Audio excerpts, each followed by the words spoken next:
Hello everyone, welcome to this beautiful platform of education Electric English। ਤੁਹਾਨੂੰ ਸਾਰਿਆਂ ਨੂੰ ਮੇਰੇ ਵੱਲੋਂ ਪਿਆਰ ਭਰੀ ਨਮਸਕਾਰ, ਪਿਆਰ ਭਰੀ ਸਤਿ ਸ਼੍ਰੀ ਅਕਾਲ।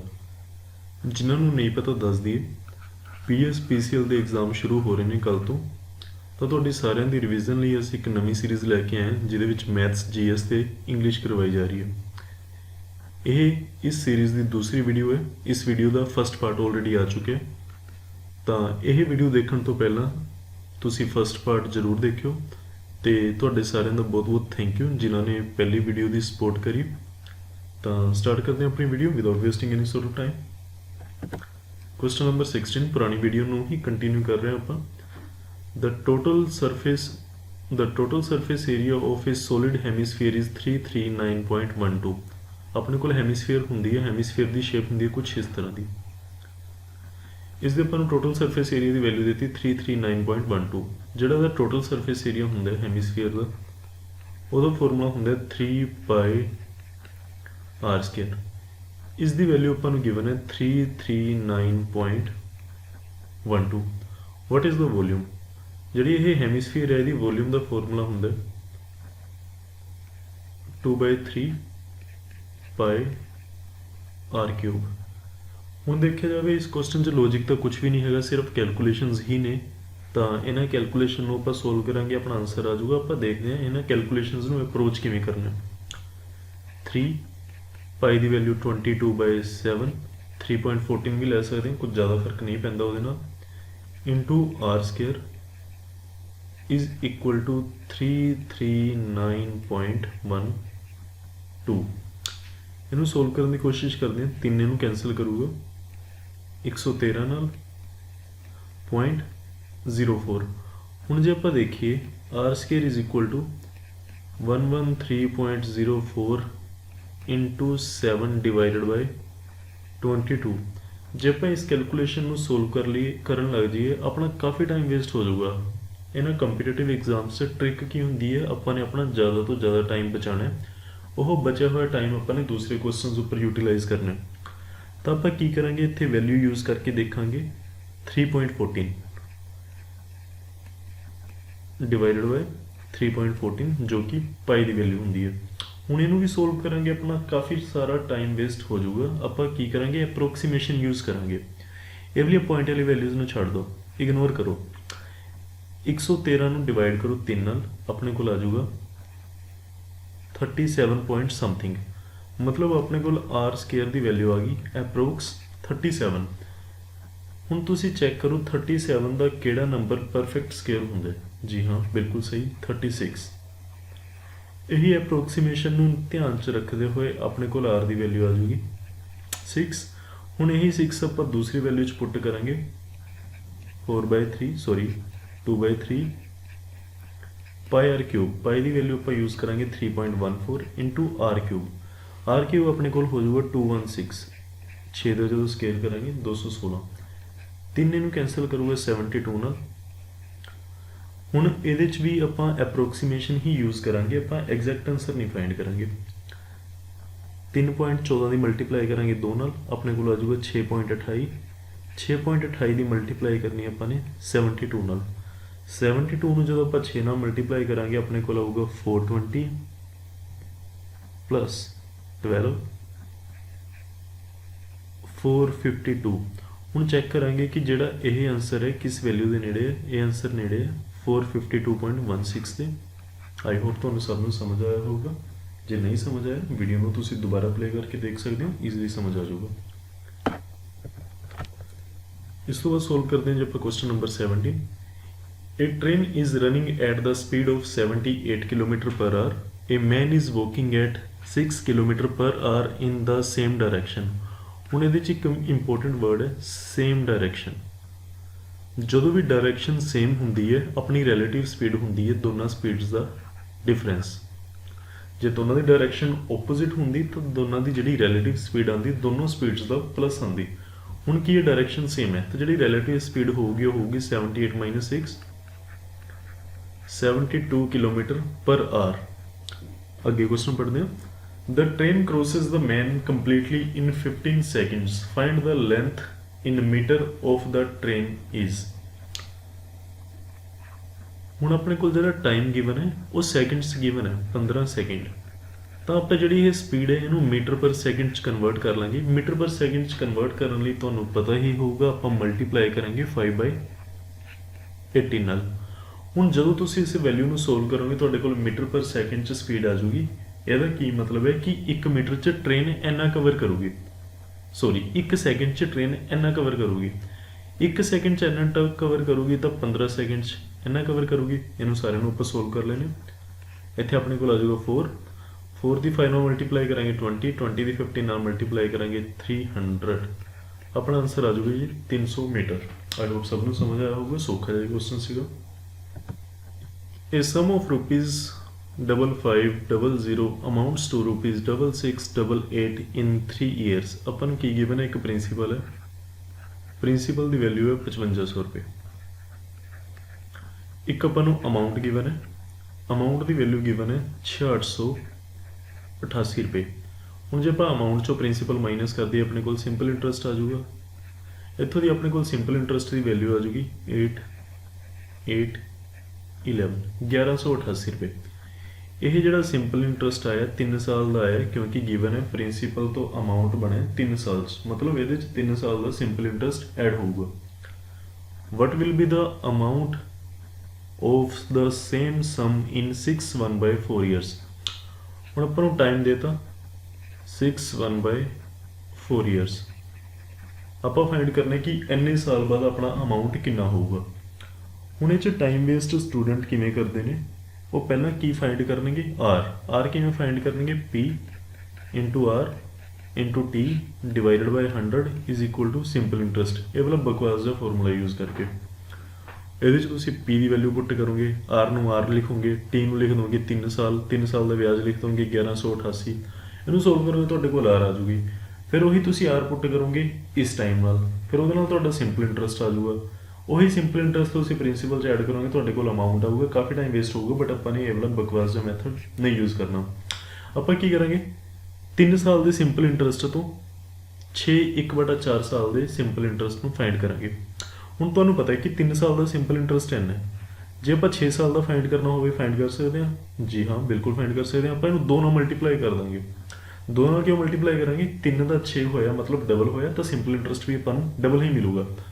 1188 ਦਾ ਜਦੋਂ ਆਪਾਂ ਡਬਲ ਕਰਾਂਗੇ ਆਪਣੇ ਕੋਲ ਆ ਜਾਊਗਾ 88,176 2376। ਇਹ ਹੋ ਗਿਆ ਆਪਣਾ 6 ਸਾਲ ਦਾ।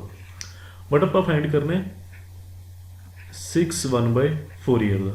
ਹੁਣ ਜੇ ਆਪਾਂ 1 ਸਾਲ ਦਾ ਸਿੰਪਲ ਇੰਟਰਸਟ ਫਾਈਂਡ ਕਰਨਾ ਹੋਵੇ ਉਹ ਕਿਵੇਂ ਆਊਗਾ, ਜਿਹੜਾ 3 ਸਾਲ ਦਾ ਸਿੰਪਲ ਇੰਟਰਸਟ ਹੈ ਉਹਨੂੰ ਆਪਾਂ 3 ਨਾਲ ਡਿਵਾਈਡ ਕਰ ਦਾਂਗੇ। ਜੇ 1/4 ਦਾ ਫਾਈਂਡ ਕਰਨਾ ਹੋਵੇ ਤਾਂ ਦੁਬਾਰਾ 4 ਨਾਲ ਡਿਵਾਈਡ ਕਰ ਦਾਂਗੇ। ਇਹਨੂੰ ਸੋਲਵ ਕਰਦੇ ਹਾਂ 297। 3 ਨਾਲ ਇਹ ਕੈਂਸਲ ਹੋਊਗਾ 99 ਤੇ। ਹੁਣ ਆਪਣੇ ਕੋਲ ਪ੍ਰਿੰਸੀਪਲ ਗਿਵਨ ਹੈ 5500 ਰੁਪਏ ਤੇ 6 ਸਾਲ ਦਾ ਜਿਹੜਾ ਆਪਣਾ ਸਿੰਪਲ ਇੰਟਰਸਟ ਆਇਆ ਉਹ ਆਇਆ 2376। ਜਿਹੜਾ 1/4 ਸਾਲ ਦਾ ਸਿੰਪਲ ਇੰਟਰਸਟ ਆਇਆ ਉਹ ਆਪਣੇ ਕੋਲ ਆਇਆ 99।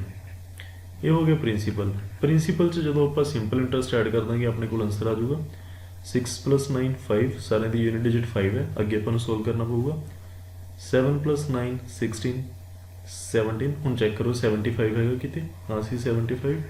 ਆਪਣਾ ਆਨਸਰ ਹੋ ਜਾਊਗਾ 7975। ਆਈ ਹੋਪ ਸਭ ਨੂੰ ਸਮਝ ਆਇਆ ਹੋਊਗਾ। ਇਸ ਤੋਂ ਬਾਅਦ ਸੋਲਵ ਕਰਦੇ ਹਾਂ ਜੀ ਆਪਾਂ question number 20। When certain number lying between 1800 and 2200 is divided by 12, 22 and 32। ਆਪਣੇ ਕੋਲ ਇੱਕ ਨੰਬਰ ਹੈ, ਨੰਬਰ ਦੀ ਰੇਂਜ ਦੇਤੀ 1800 ਤੋਂ ਲੈ ਕੇ 2200 ਦੇ ਵਿਚਕਾਰ ਨੰਬਰ ਹੈ। ਇਹ ਕੁਐਸਚਨ ਵੀ ਥੋੜਾ ਟਫ ਹੈ, ਧਿਆਨ ਨਾਲ ਸਮਝੋ। ਇਸ ਨੰਬਰ ਨੂੰ ਆਪਾਂ ਨੇ ਡਿਵਾਈਡ ਕਰਿਆ 12 ਨਾਲ, ਫਿਰ ਡਿਵਾਈਡ ਕਰਿਆ 22 ਨਾਲ, ਫਿਰ ਡਿਵਾਈਡ ਕਰਿਆ ਆਪਾਂ ਨੇ 32 ਨਾਲ। ਜਦੋਂ ਆਪਾਂ ਡਿਵਾਈਡ ਕਰਿਆ ਤਾਂ ਰਿਮਾਈਂਡਰ ਆਪਣੇ ਕੋਲ ਆਏ, ਪਹਿਲਾ ਰਿਮਾਈਂਡਰ ਆਇਆ 10, ਫਿਰ ਰਿਮਾਈਂਡਰ ਆਇਆ 20, ਫਿਰ ਰਿਮਾਈਂਡਰ ਆਇਆ 30। ਆਪਾਂ ਨੇ ਪਿਛਲੀ ਵੀਡੀਓ 'ਚ ਇੱਕ ਕੁਐਸਚਨ ਕਰਿਆ ਸੀ, ਉਹਨਾਂ ਸਾਰਿਆਂ 'ਚ ਰਿਮਾਈਂਡਰ ਸੇਮ ਸੀਗਾ, ਇਹਨਾਂ ਸਾਰਿਆਂ 'ਚ ਦੇਖੋ ਹੁਣ ਰਿਮਾਈਂਡਰ ਡਿਫਰੈਂਟ ਹੈ। ਹੁਣ ਇਹਨੂੰ ਸੋਲਵ ਕਰਨ ਦਾ ਮੈਥਡ ਥੋੜਾ ਜਿਹਾ ਡਿਫਰੈਂਟ ਰਹੂਗਾ। ਸਭ ਤੋਂ ਪਹਿਲਾਂ ਆਪਾਂ ਨੇ ਚੈੱਕ ਕਰਨਾ ਜਿਹੜੇ ਨੰਬਰ ਨਾਲ ਡਿਵਾਈਡ ਕਰ ਰਹੇ ਹਾਂ ਤੇ ਜਿਹੜਾ ਆਪਣਾ ਰਿਮਾਈਂਡਰ ਆਇਆ ਕਿ ਉਹ ਸਾਰਿਆਂ 'ਚ ਸੇਮ ਹੈ। 22 ਤੇ 20 ਦਾ ਡਿਫਰੈਂਸ ਵੀ 2 ਹੈ, 32 ਤੇ 30 ਦਾ ਡਿਫਰੈਂਸ ਵੀ ਆਪਣੇ ਕੋਲ 2 है। जे अपने को डिफरेंस सेम है ਤਾਂ ਹੀ ਇਹ क्वेश्चन सॉल्व हो सकता है, अदरवाइज इस टाइप का क्वेश्चन सॉल्व नहीं हो सकता बेसिक कैलकुलेशन नाल। हुण अपने को नंबर ने 12 22 ਤੇ 32। ਹੁਣ ਕਿਸੇ ਨੰਬਰ ਨੂੰ ਆਪਾਂ ਨੇ 12 22 ਤੇ 32 ਨਾਲ ਡਿਵਾਈਡ ਕੀਤਾ ਹੈ, ਆਪਾਂ ਕੀ ਕਰਾਂਗੇ ਇਹਨਾਂ ਨੰਬਰਸ ਦਾ ਐਲਸੀਐਮ ਫਾਈਂਡ ਕਰਾਂਗੇ। ਆਪਣੇ ਕੋਲ 12 ਦੇ ਫੈਕਟਰ ਹੋਣਗੇ 2 2 3, 22 ਦੇ ਫੈਕਟਰ ਹੋਣਗੇ 2 11, 32 ਦੇ ਫੈਕਟਰ ਹੋਣਗੇ 2 2 2 2 2 2 रेज़ टू पावर 5। ਹੁਣ ਚੈੱਕ ਕਰੋ ਕੀ ਕਾਮਨ ਆ ਰਿਹਾ, इतों 2 कैंसिल कर दो, इतों भी 2 कैंसिल कर दो, इतों सारे ही 2 ने। अपने को आ गया 32, 3 आ गया, इतों भी अपने को 11 आ गया, अपने को आ गया 33 इंटू 32। इस वैल्यू में सोल्व कर दें 960 प्लस 96, अपने को आ जाऊगा 61056। ਹੁਣ 1056 ਕੀ ਹੈ, ਇਹੋ ਜਿਹਾ ਨੰਬਰ ਹੋਊਗਾ ਜਿਹੜਾ 12 ਨਾਲ ਵੀ ਡਿਵਾਈਡ ਹੋਊਗਾ, 22 ਨਾਲ ਵੀ ਡਿਵਾਈਡ ਹੋਊਗਾ ਤੇ 32 ਨਾਲ ਵੀ ਡਿਵਾਈਡ ਹੋਊਗਾ, ਬਟ ਰਿਮਾਈਂਡਰ ਕੁਝ ਵੀ ਨਹੀਂ ਆਊਗਾ। ਬਟ ਹੁਣ ਜਿਹੜੀ ਆਪਾਂ ਨੂੰ ਰੇਂਜ ਗਿਵਨ ਹੈ ਉਹ ਗਿਵਨ ਹੈ 1800 ਤੋਂ ਲੈ ਕੇ 2200 ਦੇ ਵਿਚਕਾਰ। ਹੁਣ ਆਪਾਂ 1056 ਨੂੰ ਕਿਸ ਨੰਬਰ ਨਾਲ ਮਲਟੀਪਲਾਈ ਕਰੀਏ ਤਾਂ ਜੋ ਆਪਣੀ ਰੇਂਜ ਹੈ 1800 ਤੇ 2200 ਦੇ ਵਿਚਕਾਰ ਆ ਜੇ, ਜਿਸ ਨੂੰ ਮੈਂ 2 ਨਾਲ ਡਿਵਾਈਡ ਕਰਦਾ, ਇਹ ਆਪਣੇ ਕੋਲ ਬਣ ਜਾਊਗਾ 2112। ਹੁਣ ਜੇ 1056 ਸਾਰੇ ਨੰਬਰਸ ਨਾਲ ਡਿਵਾਈਡ ਹੋ ਰਿਹਾ ਤਾਂ 2112 ਵੀ ਸਾਰੇ ਨੰਬਰਸ ਨਾਲ ਡਿਵਾਈਡ ਹੋਊਗਾ। ਇਹ ਮੈਂ ਸਮਝਾਣਾ ਕਿਵੇਂ ਕੰਮ ਕਰਦੇ। ਹੁਣ ਆਪਾਂ 6 ਨੂੰ ਡਿਵਾਈਡ ਕਰ ਰਹੇ ਹਾਂ 2 ਨਾਲ, 6 2 ਨਾਲ ਡਿਵਾਈਡ ਹੋ ਰਿਹਾ, ਆਪਣੇ ਕੋਲ 3 ਆ ਜਾਊਗਾ। ਹੁਣ ਮੈਂ 6 ਨੂੰ ਕਿਸੇ ਵੀ ਨੰਬਰ ਨਾਲ ਮਲਟੀਪਲਾਈ ਕਰਦਾ ਤਾਂ ਉਹ ਨੰਬਰ ਵੀ 2 ਨਾਲ ਡਿਵਾਈਡ ਹੋਊਗਾ। ਜੇ ਮੈਂ 6 ਨੂੰ 4 ਨਾਲ ਮਲਟੀਪਲਾਈ ਕਰੂੰਗਾ 24, ਉਹ ਵੀ 2 ਨਾਲ ਡਿਵਾਈਡ ਹੋਊਗਾ। 6 ਨੂੰ ਜੇ ਮੈਂ 7 ਨਾਲ ਮਲਟੀਪਲਾਈ ਕਰਦਾ 42, ਉਹ ਵੀ 2 ਨਾਲ ਡਿਵਾਈਡ ਹੋਊਗਾ। ਸਿਮਿਲਰਲੀ ਜੇ ਆਪਾਂ 1056 ਨੂੰ 2 ਨਾਲ ਡਿਵਾਈਡ ਕਰਤਾ 2112 ਵੀ ਇਹਨਾਂ ਸਾਰੇ ਨੰਬਰਸ ਨਾਲ ਡਿਵਾਈਡ ਹੋਊਗਾ। ਬਟ ਆਪਾਂ ਨੂੰ ਰਿਮਾਈਂਡਰ ਚਾਹੀਦਾ 10 20 ਤੇ 30। ਹੁਣ ਜੇ ਮੈਂ ਇਸ ਚੋਂ 2 ਮਾਈਨਸ ਕਰਦਾ ਜਿਹੜਾ ਆਪਣਾ ਡਿਫਰੈਂਸ ਸੀਗਾ ਨੰਬਰ ਤੇ ਰਿਮਾਈਂਡਰ ਦਾ, ਤਾਂ ਆਪਣੇ ਕੋਲ ਇਹੋ ਜਿਹਾ ਨੰਬਰ ਆ ਜਾਊਗਾ ਜਿਹੜਾ 12 ਨਾਲ ਡਿਵਾਈਡ ਕਰਨ ਤੇ 2 ਰਿਮਾਈਂਡਰ ਦੇਊਗਾ, 20 ਨਾਲ ਡਿਵਾਈਡ ਕਰਨ ਤੇ 12 ਨਾਲ ਡਿਵਾਈਡ ਕਰਨ ਤੇ 10 ਰਿਮਾਈਂਡਰ ਦੇਊਗਾ, 22 ਨਾਲ ਡਿਵਾਈਡ ਕਰਨ ਤੇ 20 ਰਿਮਾਈਂਡਰ ਦੇਊਗਾ, 32 ਨਾਲ ਡਿਵਾਈਡ ਕਰਨ ਤੇ 30 ਰਿਮਾਈਂਡਰ ਦੇਊਗਾ। ਹੁਣ ਆਪਣੇ ਕੋਲ ਆਨਸਰ ਆ ਗਿਆ 2110। ਆਪਾਂ ਨੂੰ ਪੁੱਛਿਆ ਗਿਆ ਸੀ ਸਮ ਆਫ ਦਾ ਡਿਜਿਟਸ, ਆਪਣੇ ਕੋਲ ਸਮ ਆਫ ਦਾ ਡਿਜਿਟਸ ਆ ਜਾਊਗਾ 4। ਆਨਸਰ ਬਣ ਗਿਆ ਆਪਣਾ 4। ਪਹਿਲਾਂ ਪੇਪਰ 'ਚ ਕੀ ਹੁੰਦਾ ਸੀਗਾ, ਆਪਾਂ ਨੂੰ ਸਿੱਧਾ ਹੀ ਆਪਸ਼ਨਸ ਦੇ ਦਿੱਤੀਆਂ ਜਾਂਦੀਆਂ ਸੀਗੀਆਂ 2004 2009 2100 2110। ਪਹਿਲਾਂ ਸਟੂਡੈਂਟ ਕੀ ਕਰਦੇ ਸੀਗੇ, ਸਿਰਫ ਆਪਸ਼ਨਸ ਨੂੰ ਚੱਕ ਕੇ ਕੁਐਸਚਨ ਸੋਲਵ ਕਰ ਦਿੰਦੇ ਸੀ ਤਾਂ ਆਨਸਰ ਈਜ਼ੀਲੀ ਆ ਜਾਂਦਾ ਸੀਗਾ। ਹੁਣ TCS ਨੂੰ ਵੀ ਸਮਝ ਆ ਗਈ ਕਿ ਜੇ ਸਿੱਧਾ ਹੀ ਆਪਸ਼ਨਸ ਦੇ ਦਾਂਗੇ ਤਾਂ ਬੰਦਾ ਆਪਸ਼ਨ ਨਾਲ ਹੀ ਸੋਲਵ ਕਰ ਲੂਗਾ। ਹੁਣ ਇਹਨੂੰ ਸੋਲਵ ਕਰਨ ਲਈ ਤੁਹਾਡੇ ਕੋਲ ਬੇਸਿਕ ਮੈਥਡ ਹੋਣਾ ਹੀ ਚਾਹੀਦਾ, ਤਾਂ ਹੀ ਇਹਦਾ ਆਨਸਰ ਆਊਗਾ। ਆਈ ਹੋਪ ਸਭ ਨੂੰ ਸਮਝ ਆਇਆ ਹੋਊਗਾ। ਇਸ ਤੋਂ ਬਾਅਦ ਸੋਲਵ ਕਰਦੇ ਹਾਂ ਜੀ question number 21। Income of Sudha is 24,000। ਨਾਮ ਕਿੰਨੇ ਅਜੀਬ ਜਿਹੇ ਰੱਖਦੇ ਨੇ ਇਹ, ਸੁਧਾ ਦੀ ਜਗ੍ਹਾ ਤੇ ਕੁਝ ਵਧੀਆ ਨਾਮ ਰੱਖ ਲੈਂਦੇ। Income of Sudha is 24,000। ਆਪਣੇ ਕੋਲ ਗਿਵਨ ਹੈ ਇੱਕ ਲੜਕੀ ਹੈ ਜਾਂ ਲੜਕਾ ਵੀ ਹੋ ਸਕਦਾ, ਆਈ ਡੋਂਟ ਨੋ। ਉਹਦੀ ਇਨਕਮ ਹੈ 24,000 ਰੁਪਏ। She saves 22% of her income. ਆਪਾਂ ਐਜ਼ਿਊਮ ਕਰ ਲਿਆ ਕਿ ਇਨਕਮ ਹੈ ਉਹਦੀ 100x। ਇਨਕਮ ਵੈਸੇ ਆਪਾਂ ਨੂੰ ਗਿਵਨ ਹੀ ਹੈ ਬਟ ਆਪਾਂ ਇਹਦਾ ਯੂਜ਼ ਬਾਅਦ 'ਚ ਕਰਾਂਗੇ। 22% ਉਹਨੇ ਸੇਵ ਕਰ ਲਿਆ, 22x ਸੇਵ ਕਰ ਲਿਆ, ਤਾਂ ਸਪੈਂਡ ਕਿੰਨਾ ਕਰਿਆ ਹੋਊਗਾ 78x ਐਕਸਪੈਂਡੀਚਰ। ਹੁਣ ਗਿਵਨ ਹੈ ਕਿ ਜਿਹੜਾ ਉਹਦਾ ਐਕਸਪੈਂਡੀਚਰ ਹੈ 10% ਵੱਧ ਗਿਆ, ਉਹਦੇ ਸ਼ੌਂਕ ਵੱਧ ਗਏ, ਹੁਣ 10% ਜ਼ਿਆਦਾ ਖਰਚ ਕਰ ਰਹੀ ਹੈ।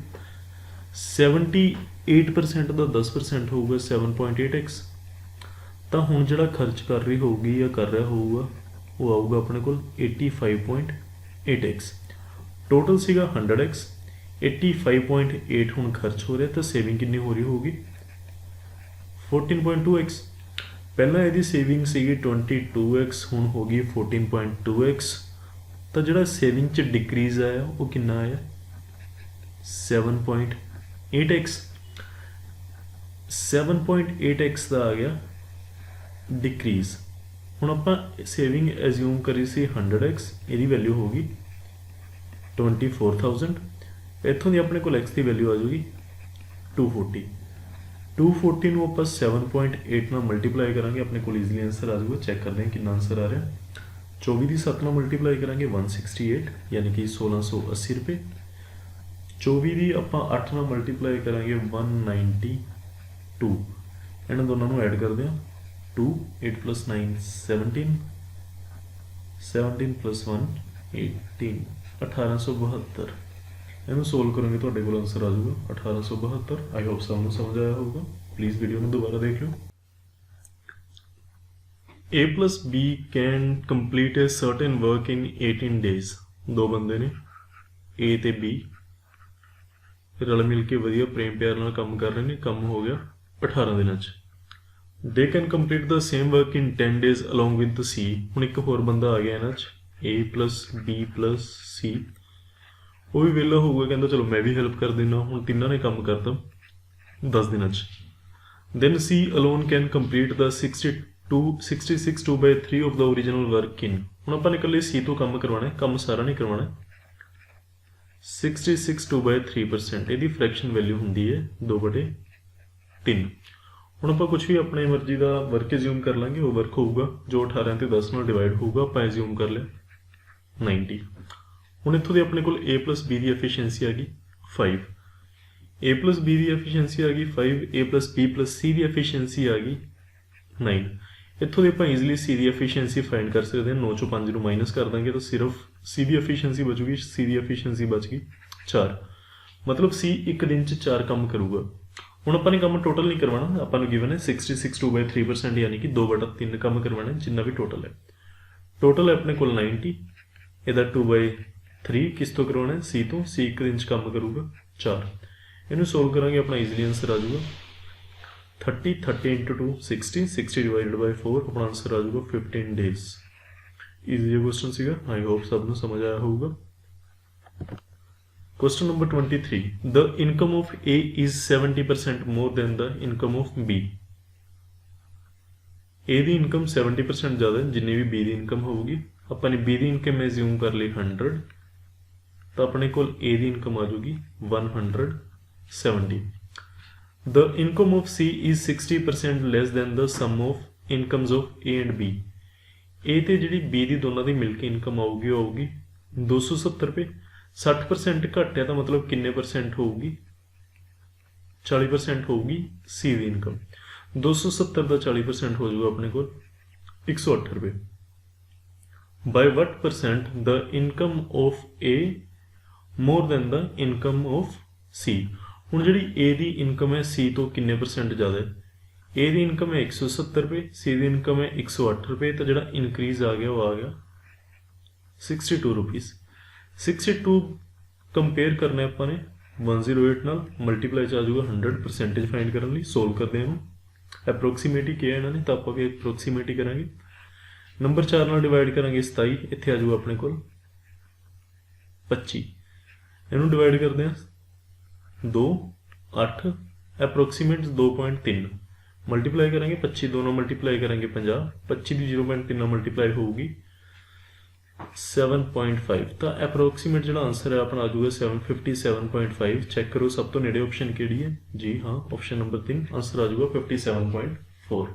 ਆਈ ਹੋਪ ਸਭ ਨੂੰ ਸਮਝ ਆਇਆ ਹੋਊਗਾ। Question number 24. The simple interest on a sum of ₹8,000 at certain rate percent per annum for 3 years is ₹2,400। ਆਪਾਂ ਨੂੰ ਕੀ ਗਿਵਨ ਹੈ? ਪ੍ਰਿੰਸੀਪਲ ਗਿਵਨ ਹੈ ਜੀ 8,000 ਰੁਪਏ ਤੇ 3 ਸਾਲ ਦਾ ਸਿੰਪਲ ਇੰਟਰਸਟ ਗਿਵਨ ਹੈ ਆਪਾਂ ਨੂੰ 2400 ਰੁਪਏ ਤੇ ਕੁਝ ਰੇਟ ਆਫ ਇੰਟਰਸਟ ਹੋਊਗੀ ਆਪਣੀ। The compound interest on the same sum at the rate for 2 years। Compound interest find ਕਰਨਾ ਜੀ ਆਪਾਂ ਨੇ 2 ਸਾਲ ਦਾ ਕਿੰਨਾ ਹੋਊਗਾ। ਇਹਨੂੰ ਸੋਲਵ ਕਰਨ ਦਾ ਬੇਸਿਕ ਮੈਥਡ ਕੀ ਹੋ ਸਕਦਾ ਸੀਗਾ? P ਦੀ ਵੈਲਿਊ ਪੁੱਟ ਕਰਦੇ 8000, R ਦੀ ਵੈਲਿਊ ਪੁੱਟ ਕਰਦੇ R, T ਦੀ ਵੈਲਿਊ ਪੁੱਟ ਕਰਦੇ 3 ਸਾਲ। P into R into T divided by 100 is equal to SI। 3 ਸਾਲ ਦਾ ਸਿੰਪਲ ਇੰਟਰਸਟ ਆ ਜਾਂਦਾ। 3 ਸਾਲ ਦਾ ਸਿੰਪਲ ਇੰਟਰਸਟ ਗਿਵਨ ਹੈ 2400 ਰੁਪਏ। ਇੱਥੋਂ ਹੀ ਤੁਹਾਡੇ ਕੋਲ R ਦੀ ਕੁਝ ਵੈਲਿਊ ਆ ਜਾਂਦੀ। ਫਿਰ ਤੁਸੀਂ ਇੱਕ ਘਟੀਆ ਜਿਹਾ ਫਾਰਮੂਲਾ ਯੂਜ਼ ਕਰਦੇ amount is equal to P 1 + R/100। ਇੱਥੇ ਟਾਈਮ ਦੀ ਵੈਲਿਊ ਯੂਜ਼ ਕਰਦੇ 2। ਇਹ ਸਭ ਤੋਂ ਬਕਵਾਸ ਫਾਰਮੂਲਾ ਹੈ। ਪਤਾ ਨਹੀਂ ਲੋਕ ਇਹਨੂੰ ਕਿਉਂ ਯੂਜ਼ ਕਰਦੇ ਨੇ। ਆਪਾਂ ਨੇ ਇਹ ਫਾਰਮੂਲਾ ਹਮੇਸ਼ਾ ਅਵੋਇਡ ਕਰਨਾ ਹੈ, ਆਪਣਾ ਟਾਈਮ ਵੇਸਟ ਕਰਦਾ। ਹੁਣ ਇਹਨੂੰ ਸੋਲਵ ਕਰਨ ਦਾ ਬੈਸਟ ਮੈਥਡ ਕੀ ਹੋਊਗਾ? ਆਪਾਂ ਨੂੰ ਗਿਵਨ ਹੈ ਕਿ 3 ਸਾਲ ਦਾ ਸਿੰਪਲ ਇੰਟਰਸਟ 2400 ਰੁਪਏ। 3 ਸਾਲ ਦਾ ਸਿੰਪਲ ਇੰਟਰਸਟ ਹੋ ਗਿਆ 2400 ਰੁਪਏ, ਤਾਂ 1 ਸਾਲ ਦਾ ਸਿੰਪਲ ਇੰਟਰਸਟ ਕਿੰਨਾ ਹੋ ਜਾਊਗਾ 800 ਰੁਪਏ। ਸਿੰਪਲ ਜੀ ਗੱਲ ਹੈ। ਇੱਥੇ ਹੋ ਗਿਆ ਆਪਣੇ ਕੋਲ 8000। 2 ਸਾਲ ਦਾ ਹੁਣ ਕੰਪਾਊਂਡ ਇੰਟਰਸਟ ਫਾਈਂਡ ਕਰਨਾ। ਜੇ ਪਹਿਲੇ ਸਾਲ ਸਿੰਪਲ ਇੰਟਰਸਟ 800 ਰੁਪਏ ਹੈ ਤਾਂ ਦੂਜੇ ਸਾਲ ਵੀ 800 ਹੀ ਰੁਪਏ ਹੋਊਗਾ। ਹੁਣ ਚੈੱਕ ਕਰੋ ਜਿਹੜਾ 800 ਹੈ 8000 ਦਾ ਕਿੰਨਾ ਪਰਸੈਂਟ ਹੈ 10%। ਹੁਣ ਇसी 800 ਦੇ ਉੱਪਰ 10% ਦੇ ਹਿਸਾਬ ਨਾਲ ਫਿਰ ਵਿਆਜ ਮਿਲੂਗਾ। ਕਿੰਨਾ ਵਿਆਜ ਮਿਲੂਗਾ 80 ਰੁਪਏ ਮਿਲੂਗਾ। ਇਹ ਸਾਰਾ ਆਪਣਾ ਕੀ ਹੁੰਦਾ ਕੰਪਾਊਂਡ ਇੰਟਰਸਟ। ਕੰਪਾਊਂਡ ਇੰਟਰਸਟ ਆ ਜਾਊਗਾ ਆਪਣਾ 1680 ਰੁਪਏ। ਆਈ ਹੋਪ ਸਭ ਨੂੰ ਸਮਝ ਆਇਆ ਹੋਊਗਾ। ਇਹ ਕੁਐਸਚਨ ਲਈ ਤੁਹਾਨੂੰ 15 ਸੈਕਿੰਡ ਵੀ ਨਹੀਂ ਲੱਗਣੇ ਚਾਹੀਦੇ। ਕੁਐਸਚਨ ਨੰਬਰ 25, ਇਹ ਸਮ ਆਫ ₹1900 ਆਪਣੇ ਕੋਲ ਕੀ ਗਿਵਨ ਹੈ, ਇੱਕ ਸਮ ਗਿਵਨ ਹੈ, ਪ੍ਰਿੰਸੀਪਲ ਗਿਵਨ ਹੈ 1900 ਰੁਪਏ।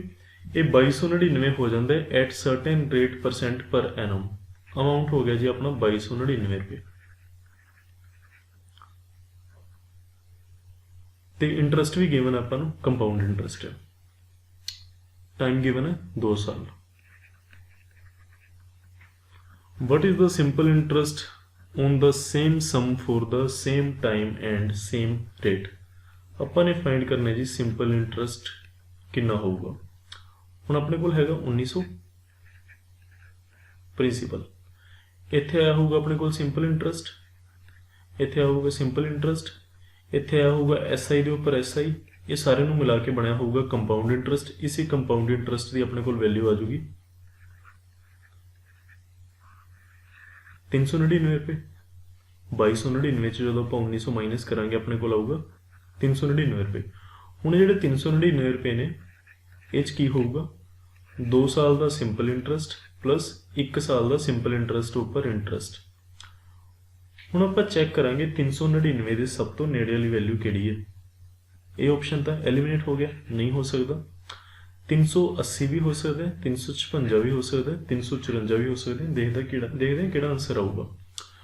ਹੁਣ ਜੇ ਆਪਣੇ ਕੋਲ 2 ਸਾਲ ਦਾ ਸਿੰਪਲ ਇੰਟਰਸਟ 380 ਰੁਪਏ ਹੈ ਤਾਂ 1 ਸਾਲ ਦਾ ਕਿੰਨਾ ਹੋਊਗਾ 190 ਰੁਪਏ। ਮਤਲਬ ਇੱਥੇ ਆਪਣੇ ਕੋਲ ਵੈਲਿਊ ਆਊਗੀ 190 ਰੁਪਏ, ਇੱਥੇ ਵੈਲਿਊ ਆਊਗੀ 190 ਰੁਪਏ, ਤਾਂ ਇੱਥੇ ਕਿੰਨੀ ਵੈਲਿਊ ਆਈ ਹੋਊਗੀ 19 ਰੁਪਏ। ਹੁਣ ਚੈੱਕ ਕਰੋ ਇਹ 190 1900 ਦਾ ਕਿੰਨਾ ਪਰਸੈਂਟ ਹੈ 10%। ਸਿਮਿਲਰਲੀ 19 ਹੈ ਜੋ 190 ਦਾ 10% ਹੈ, ਤਾਂ ਇੱਥੇ ਆਪਣੀ ਇਹ ਕੰਡੀਸ਼ਨ ਸੈਟੀਸਫਾਈ ਹੋਗੀ। ਆਪਣੇ ਕੋਲ ਆਰ ਦੀ ਵੈਲਿਊ ਵੀ ਆ ਗਈ 10% ਤੇ ਸਿੰਪਲ ਇੰਟਰਸਟ ਵੀ ਆ ਗਿਆ 190 + 190 380। ਆਈ ਹੋਪ ਸਭ ਨੂੰ ਸਮਝ ਆਇਆ ਹੋਊਗਾ। ਮੈਂ ਦੂਸਰੀ ਆਪਸ਼ਨਸ ਨਾਲ ਵੀ ਕਰਕੇ ਦਿਖਾ ਦਿੰਦਾ ਤੁਹਾਨੂੰ। ਇੱਥੇ ਆਪਣੇ ਕੋਲ ਪ੍ਰਿੰਸੀਪਲ 1900, ਜੇ 354 2 ਸਾਲ ਦਾ ਤਾਂ 1 ਸਾਲ ਦਾ ਕਿੰਨਾ ਹੋ ਜਾਊਗਾ 150 + 27 177। ਹੁਣ ਟੋਟਲ ਹੈਗਾ 399 ਰੁਪਏ। 354 ਆਪਾਂ ਨੂੰ ਮਿਲ ਗਿਆ, ਹੋਰ ਕਿੰਨਾ ਮਿਲੂਗਾ 45 ਰੁਪਏ। ਇਹ ਚੈੱਕ ਕਰੋ ਇਹ ਜਿਹੜਾ ਨੰਬਰ ਹੈ ਐਪਰੋਕਸੀਮੇਟ 25% ਹੈ, ਬਟ ਜਿਹੜਾ 1900 ਦਾ 177 ਹੈ ਇਹ 25% ਨਹੀਂ ਆਊਗਾ, ਤਾਂ ਇਹ ਆਪਸ਼ਨ ਨਹੀਂ ਹੋ ਸਕਦੀ। ਦੂਸਰੀ ਆਪਸ਼ਨ ਵੀ ਇਹਦੇ ਨੇੜੇ ਹੀ ਹੈ, ਚੈੱਕ ਕਰਨ ਦੀ ਲੋੜ ਨਹੀਂ ਹੈਗੀ, ਬਟ ਸਟਿਲ ਆਪਾਂ ਫੇਰ ਕਰਕੇ ਦੇਖ ਲੈਂਦੇ ਹਾਂ। 1900 ਇੱਥੇ ਆ ਜਾਊਗਾ ਆਪਣੇ ਕੋਲ 178 ਟੋਟਲ 399 ਰੁਪਏ ਸੀਗਾ, 356 ਆਪਾਂ ਨੂੰ ਮਿਲ ਗਿਆ, 43 ਰੁਪਏ ਹੋਰ ਮਿਲਣਗੇ। ਚੈੱਕ ਕਰੋ ਇਹ 43 178 ਦਾ ਕਿੰਨਾ ਪਰਸੈਂਟ ਹੈ, ਅਗੇਨ ਅਪਰੋਕਸੀਮੇਟ 25%। ਇਹ ਵੈਲਿਊ ਇਹਦੀ 25% ਨਹੀਂ ਹੈ, ਤਾਂ ਇਹ ਵਾਲੀ ਆਪਸ਼ਨ ਵੀ ਨਹੀਂ ਹੋ ਸਕਦੀ। ਆਪਣੇ ਕੋਲ ਇੱਕੋ ਇੱਕ ਆਨਸਰ ਬਚ ਚੁੱਕੂਗਾ 380।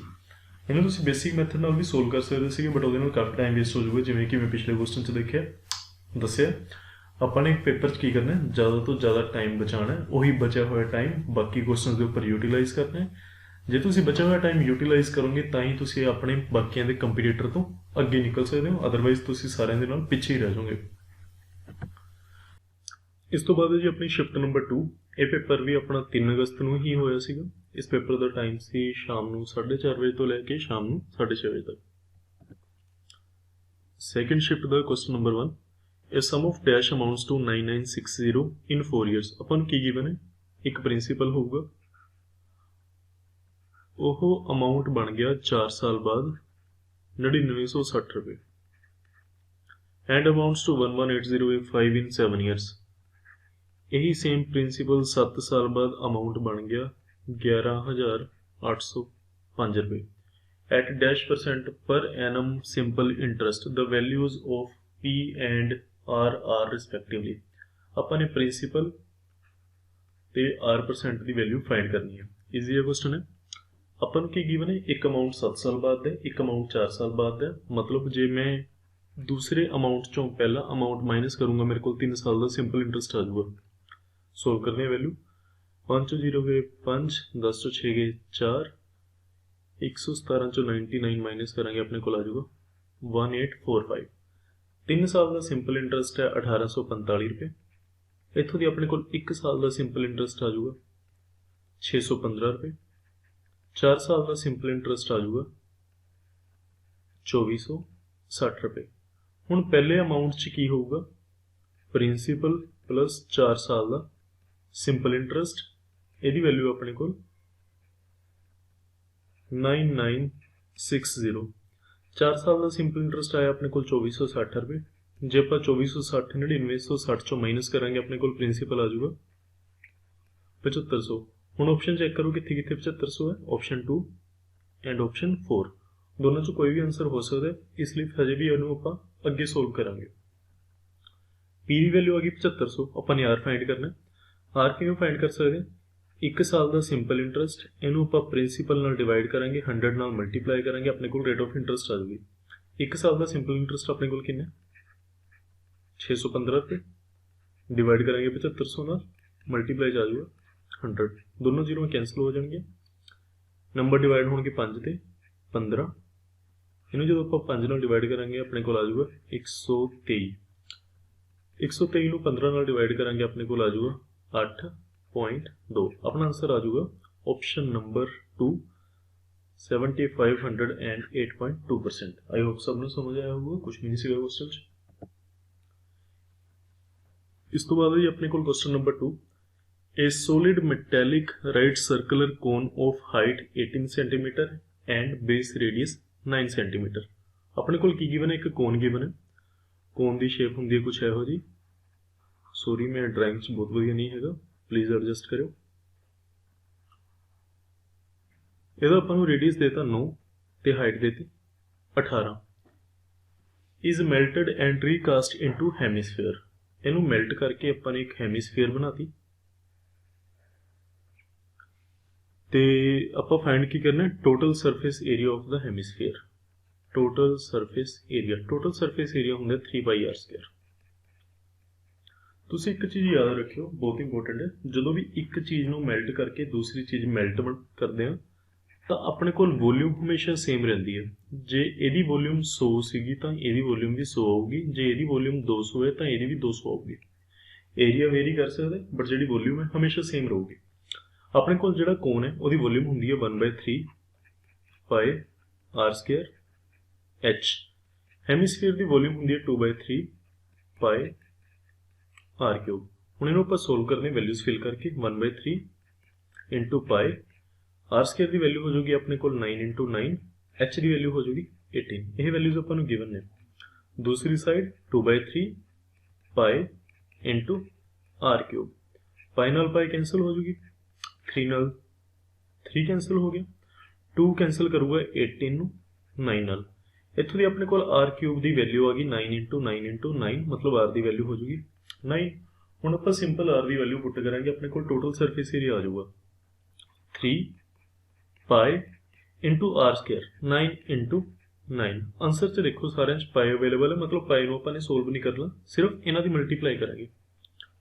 9 × 9 ਹੋ जाएगा 81, 81 × 3 करेंगे अपने को आ जाएगा 243 पाई। सोल्व करने तो बाद ਤੁਹਾਡੇ ਕੋਲ आंसर आ जाएगा 243 पाई। आई होप सब ਨੂੰ समझ आया होगा। ਇਸ ਤੋਂ ਬਾਅਦ question number 3, the side of square is 24 centimetre. की गिवन है अपने को एक स्क्वायर है, ਇਹਦੀ ਇੱਕ ਸਾਈਡ ਦੀ ਵੈਲਿਊ ਹੈ 24। ਮਾਫ करो मेरी ड्राइंग बहुत ਵਧੀਆ नहीं हैगी, एडजस्ट करने की कोशिश करो। The area of rectangle is equal to the area of square। एक rectangle है, ਉਹਦਾ area equal है square ਦੇ। Drawn on its diagonal। ਹੁਣ ਜਿਹੜੀ ਇਹ square ਹੈ ਕਹਿੰਦੇ diagonal ਦੇ ਉੱਪਰ ਬਣਾਈ ਹੈ ਆਪਾਂ ਨੇ। ਕਿਸ ਦੇ diagonal ਦੇ ਉੱਪਰ? ਇਹ ਵਾਲੀ square ਦੇ diagonal ਦੇ ਉੱਪਰ। ਹੁਣ ਕੀ ਕਰਾਂਗੇ, ਇੱਕ ਆਪਾਂ diagonal ਖਿੱਚਾਂਗੇ, ਇੱਥੋਂ ਦੀ ਇੱਕ ਹੋਰ square ਬਣਾ ਦਾਂਗੇ। ਹੁਣ ਜਿਹੜਾ ਇਹਦਾ ਏਰੀਆ ਹੋਊਗਾ ਉਹ ਕਿਹਦੇ ਇਕੁਅਲ ਹੋਊਗਾ, ਇਸ rectangle ਦੇ ਇਕੁਅਲ ਹੋਊਗਾ। ਹੁਣ ਤੁਹਾਨੂੰ मैं ਦੱਸਿਆ ਸੀਗਾ ਪਿਛਲੀ ਕਲਾਸ ਦੇ ਵਿੱਚ ਕਿ ਜਿਹੜਾ ਸਕੇਅਰ ਹੈ ਉਹਦੇ ਡਾਇਗਨਲ ਦਾ ਫਾਰਮੂਲਾ ਹੁੰਦਾ ਹੈ a√2 ਯਾਨੀ ਕਿ ਇਹਦੀ ਵੈਲਿਊ ਹੋ ਜਾਊਗੀ 24√2। ਹੋਰ ਕੀ ਗਿਵਨ ਆਪਾਂ ਨੂੰ if the length of the rectangle is 36 centimetre. ਜਿਹੜਾ ਆਪਾਂ ਰੈਕਟੈਂਗਲ ਬਣਾਵਾਂਗੇ ਉਹਦੀ ਲੈਂਥ ਦੇਤੀ ਆਪਾਂ ਨੂੰ 36, ਬ੍ਰੈਡਥ ਆਪਾਂ ਨੇ ਫਾਈਂਡ ਕਰਨੀ ਹੈ। ਫਿਰ ਉਸ ਤੋਂ ਬਾਅਦ ਆਪਾਂ ਫਾਈਂਡ ਕਰਨਾ ਹੈ ਪੈਰੀਮੀਟਰ। ਪੈਰੀਮੀਟਰ ਕਿੰਨਾ ਹੋਊਗਾ? ਪੈਰੀਮੀਟਰ ਹੁੰਦਾ ਆਪਣੇ ਕੋਲ 2l + b। ਆਪਣੇ ਕੋਲ l ਦੀ ਵੈਲਿਊ ਆਲਰੇਡੀ ਹੈਗੀ ਹੈ, b ਦੀ ਵੈਲਿਊ ਆਪਾਂ ਫਾਈਂਡ ਕਰਾਂਗੇ। ਸੋਲਵ ਕਰਨਾ ਕੁਐਸਚਨ। ਸਭ ਤੋਂ ਪਹਿਲਾਂ ਆਪਾਂ ਦੇਖਾਂਗੇ ਜਿਹੜਾ ਡਾਇਗਨਲ ਆਪਾਂ ਨੇ ਬਣਾਇਆ ਹੈ, ਜਿਹੜੇ ਡਾਇਗਨਲ ਦੇ ਉੱਪਰ ਸਕੁਅਰ ਬਣੀ ਹੈ ਉਹਦਾ ਏਰੀਆ ਕਿੰਨਾ ਹੋਊਗਾ। ਸਕੁਅਰ ਦਾ ਏਰੀਆ ਹੁੰਦਾ a ਸਕੁਅਰ ਮਤਲਬ 24√2 × 24√2। ਇਹਦੀ ਵੈਲਿਊ ਆਪਣੇ ਕੋਲ ਆ ਜਾਊਗੀ 24 × 2 × 24। ਇਹ ਕਿਹਦੇ ਇਕੁਅਲ ਹੈ? ਇਹ ਏਰੀਆ ਕਿਹਦੇ ਇਕੁਅਲ ਹੈ? ਰੈਕਟੈਂਗਲ ਦੇ ਏਰੀਆ ਦੇ। ਰੈਕਟੈਂਗਲ ਦੇ ਏਰੀਆ ਕੀ ਹੁੰਦਾ ਹੈ? l × b 36 × b। ਇਸ ਚੀਜ਼ ਨੂੰ ਸੋਲਵ ਕਰਦੇ ਹਾਂ। 24 36 ਨੂੰ ਕੈਂਸਲ ਕਰੂਗਾ 1.5 ਨਾਲ, 1.5 24 ਨੂੰ ਕੈਂਸਲ ਕਰੂਗਾ 16 ਨਾਲ। ਇੱਥੋਂ ਦੀ ਆਪਣੇ ਕੋਲ b ਦੀ ਵੈਲਿਊ ਆ ਜਾਊਗੀ 32। ਹੁਣ ਆਪਣੇ ਕੋਲ l ਦੀ ਵੈਲਿਊ ਵੀ ਹੈਗੀ, b ਦੀ ਵੈਲਿਊ ਵੀ ਹੈਗੀ, ਆਪਾਂ ਈਜ਼ੀਲੀ ਪੈਰੀਮੀਟਰ ਫਾਈਂਡ ਕਰ ਸਕਦੇ ਹਾਂ। 2 l ਦੀ ਵੈਲਿਊ ਆਪਾਂ ਨੂੰ ਗਿਵਨ ਹੈ 36, b ਦੀ ਵੈਲਿਊ ਆ ਗਈ 32। 36 + 32 ਹੋ ਜਾਊਗਾ 68। 68 की ਆਪਾਂ 2 ਨਾਲ ਮਲਟੀਪਲਾਈ ਕਰਾਂਗੇ, ਆਪਣਾ ਆਂਸਰ ਆ ਜਾਊਗਾ 136। ਆਪਣਾ ਆਂਸਰ ਹੋ ਜਾਊਗਾ ਆਪਸ਼ਨ ਬੀ। ਆਈ ਹੋਪ ਸਭ ਨੂੰ ਸਮਝ ਆਇਆ ਹੋਊਗਾ। ਈਜ਼ੀ ਜਿਹਾ ਕੁਐਸਚਨ ਸੀਗਾ, ਬਸ ਕੁਐਸਚਨ ਦੀ ਤੁਸੀਂ ਲੈਂਗੁਏਜ ਸਮਝਣੀ ਸੀਗੀ। ਇੱਕ ਵਾਰ ਕੁਐਸਚਨ ਦੀ ਲੈਂਗੁਏਜ ਸਮਝ ਆ ਗਈ, ਕੁਐਸਚਨ 'ਚ ਕੁਝ ਵੀ ਨਹੀਂ ਆਏਗਾ। ਇਸ ਤੋਂ ਬਾਅਦ ਸੋਲਵ ਕਰਦੇ ਆਪਾਂ question number 4 time and work ਦਾ। ਇੱਕ ਟਫ ਜਿਹਾ ਕੁਐਸਚਨ ਆਇਆ, ਟਫ ਨਹੀਂ, ਪਹਿਲਾਂ ਨਾਲੋਂ ਥੋੜਾ ਟਫ ਹੈ, otherwise it's not that tough either. Solve ਕਰਦੇ ਹਾਂ ਇਹਨੂੰ। Question number 4. A and B can do a piece of work in 30 days and 45 days respectively. ਇੱਕ ਬੰਦਾ A, ਉਹ ਕੰਮ ਨੂੰ 30 ਦਿਨ 'ਚ ਕੰਪਲੀਟ ਕਰ ਦੂਗਾ। ਇੱਕ ਇਹਦਾ ਦੋਸਤ ਹੈ B, ਉਹ ਕੰਮ ਨੂੰ 45 ਦਿਨ 'ਚ ਕੰਪਲੀਟ ਕਰ ਦੂਗਾ।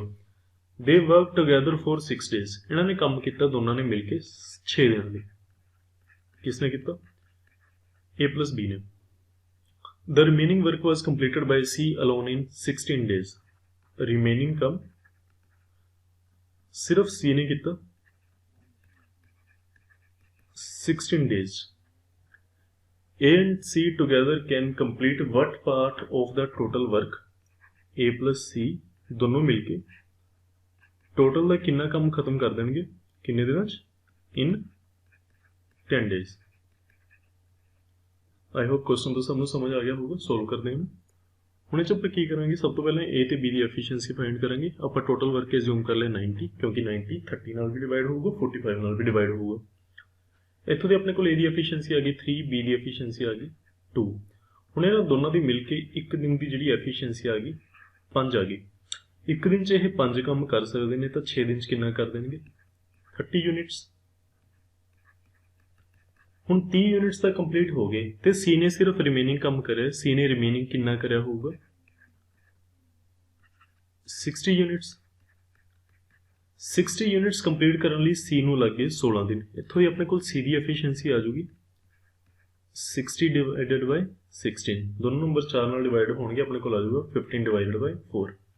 ਹੁਣ ਆਪਣੇ ਕੋਲ A ਦੀ ਐਫੀਸ਼ੀਐਂਸੀ ਵੀ ਹੈਗੀ ਹੈ। A ਦੀ ਐਫੀਸ਼ੀਐਂਸੀ ਹੈਗੀ ਇੱਕ ਦਿਨ ਦੀ 3, ਆਪਾਂ ਨੇ ਉੱਪਰ ਸੋਲਵ ਕਰਿਆ ਸੀ।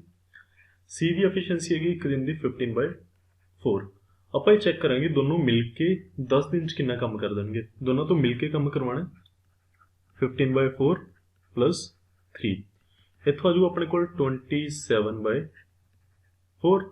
ਇਹ ਹੋ ਗਿਆ ਇੱਕ ਦਿਨ ਦਾ ਕੰਮ। ਜੇ 10 ਦਿਨ ਦਾ ਕੰਮ ਫਾਈਂਡ ਕਰਨਾ ਤਾਂ 10 ਨਾਲ ਮਲਟੀਪਲਾਈ ਕਰ ਦਾਂਗੇ 270/4। ਇਹ ਕਿਵੇਂ ਆਇਆ? ਮਲਟੀਪਲਾਈ 10 ਕਰਨ ਤੋਂ ਬਾਅਦ। ਹੁਣ ਆਪਾਂ ਨੇ ਚੈੱਕ ਕਰਨਾ ਹੈ ਇਹਨਾਂ ਨੇ 10 ਦਿਨਾਂ 'ਚ ਜਿਹੜਾ ਇਹ ਕੰਮ ਕਰਿਆ ਟੋਟਲ ਦਾ ਕਿੰਨਵਾਂ ਹਿੱਸਾ।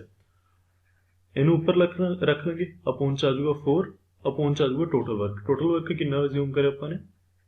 90। ਇਹ ਕੈਂਸਲ ਹੋ ਜਾਊਗਾ, ਇਹ ਕੈਂਸਲ ਕਰੂਗਾ 3 ਨਾਲ। ਜਦੋਂ ਇਹਨੂੰ ਸੋਲਵ ਕਰੋਗੇ ਤੁਹਾਡੇ ਕੋਲ ਆਂਸਰ ਆ ਜਾਊਗਾ 3/4। ਵਧੀਆ ਕੁਐਸਚਨ ਸੀਗਾ, ਵਧੀਆ ਲੈਵਲ ਦਾ ਸੀਗਾ। ਆਈ ਹੋਪ ਸਭ ਨੂੰ ਸਮਝ ਆਇਆ ਹੋਊਗਾ। ਨਹੀਂ ਸਮਝ ਆਇਆ ਤਾਂ ਤੁਸੀਂ ਵੀਡੀਓ ਨੂੰ ਦੁਬਾਰਾ ਦੇਖਿਓ, ਤੁਹਾਨੂੰ ਹੀ ਈਜ਼ੀਲੀ ਸਮਝ ਆ ਜਾਊਗਾ। ਸੋਲਵ ਕਰਦੇ ਹਾਂ ਇਸ ਵੀਡੀਓ ਦਾ ਲਾਸਟ ਕੁਐਸਚਨ। ਆਪਾਂ ਨੂੰ ਕੀ ਗਿਵਨ ਹੈ? 2 ਨੰਬਰ ਨੇ, ਦੋਨਾਂ ਦਾ HCF ਹੈ 34। ਇਹੀ 2 ਨੰਬਰ ਨੇ, ਇਹਨਾਂ ਦਾ LCM ਹੈ 126 ਗੁਣਾ ਜ਼ਿਆਦਾ ਜਿੰਨਾ ਵੀ HCF ਹੈ। ਆਪਣੇ ਕੋਲ ਇੱਕ ਨੰਬਰ ਦੀ ਵੈਲਿਊ ਦੇਤੀ 204 फाइंड करना ਆਪਾਂ ਨੇ दूसरा नंबर ਕੀ ਹੋਊਗਾ। ਪਿਛਲੀ ਵੀਡੀਓ 'ਚ ਵੀ ਮੈਂ ਇਹ ਵਾਲਾ ਕੁਐਸਚਨ ਕਰਵਾਇਆ ਸੀ a into b is equal to LCF into LCM। LCF the value ਹੈ ਆਪਣੇ ਕੋਲ 34, LCM ਦੀ ਵੈਲਿਊ ਹੈ 34 into 126। ਅਪੋਨ ਚ ਆ ਜੂਗੀ ਆਪਣੇ ਕੋਲ a the value, b the value ਆਪਾਂ ਫਾਈਂਡ ਕਰ ਰਹੇ ਹਾਂ। a ਦੀ ਵੈਲਿਊ ਹੈ 204, 204 ਨੂੰ ਆਪਾਂ ਪਹਿਲਾਂ ਕੈਂਸਲ ਕਰਾਂਗੇ 17 ਨਾਲ, ਆਪਣੇ ਕੋਲ ਆ ਜਾਊਗਾ 1 2। ਇਹ ਨੰਬਰ 17 ਨਾਲ ਜਦੋਂ ਕੈਂਸਲ ਹੋਊਗਾ ਇੱਥੇ ਆ ਜਾਊਗਾ 2, ਇਹੀ 2 ਇਹਨੂੰ ਕੈਂਸਲ ਕਰ ਦੂਗਾ 6 ਨਾਲ, 6 126 ਨੂੰ ਕੈਂਸਲ ਕਰੂਗਾ 21 ਨਾਲ, ਆਪਣੇ ਕੋਲ ਨੰਬਰ ਆ ਜਾਊਗਾ 34 into 21। ਇਹਦੀ ਕੈਲਕੂਲੇਸ਼ਨ ਆਪਾਂ ਕਰਦੇ ਹਾਂ 630 प्लस 84, अपने को आंसर आ जाएगा 714। तो जी अपनी रेंज बनूगी 700 तो लैके 720। आई होप ये वाला क्वेश्चन भी सबको समझ आया होगा, पिछली वीडियो की तरह भी रिपीट ही होया। तो ये सी अपनी सीरीज़ की दूसरी वीडियो। आई होप तुहानू सारिਆਂ ਨੂੰ वीडियो वधिया लगी होगी। इस वीडियो ਨੂੰ भी तुसीं पहलां वाली वीडियो की तरह प्यार देवोगे। Thank you very much. तुहाडा दिन वधिया जाए।